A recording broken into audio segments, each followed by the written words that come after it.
परिस्थिति भाजपाची विचार करा, गाय पर शुरू हुई सरकार चाय पर आकर अटक गई। गाय पर शुरू हुई सरकार अब चाय पर शुरू हुई सरकार गाय पर आकर अटक गई। बात तो हुई थी 15 लाख की, आठवते ना, आले का अकाउंट मध्ये? बात तो हुई थी 15 लाख की, 1500 में कैसे सिमट गई? चप्पल, जूता, कपड़े, किताब, हर चीज पर जीएसटी लगवा दी। लाइफ इंश्योरेंस, मेडिक्लेम, यहां तक कि दवाई भी नहीं छोड़ी। हमारी ही जेब से निचोड़ कर अब कुछ देने की नौटंकी कर रहे, काढले आपल्याच खिशातून।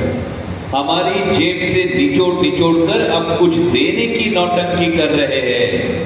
दरअसल 1500 की आड़ में अपनी धोखाधड़ी और गद्दारी छुपा रहे हैं। इसलिए भाई दादा भाऊ ये गुलाबी धूल हमारी आंखों में ना झोंके। आपको गद्दारी के लिए 50 खोके और लाडली बहना सिर्फ 1500 में ओके। आणि ही जी तुमची फसगत आहे ही याची पुरेपूर कल्पना आहे।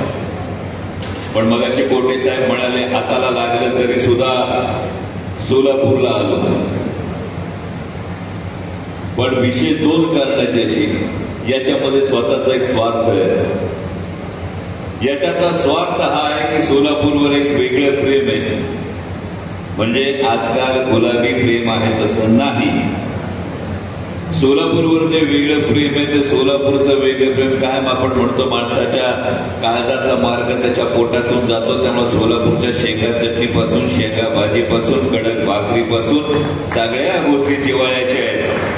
पण हा जिव्हाळा असतानाच म्हणजे जी सोलापूरची वेगवेगळी ओळख आहे, सिद्धेश्वराचं मंदिर असेल, इथल्या हातमागाची इंडस्ट्री असेल आणि त्याहीपेक्षा महत्वाची इथली सोलापुरी सागर असेल। कारण सोलापुरात कमी वेळा येतो, पण सोलापूरची धैर्यशील भाई आठवण बऱ्याच वेळा येते।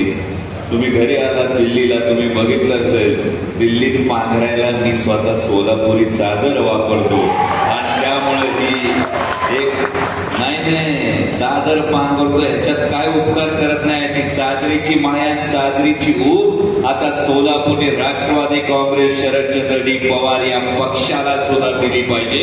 यासाठी आपल्याला काम करायचं।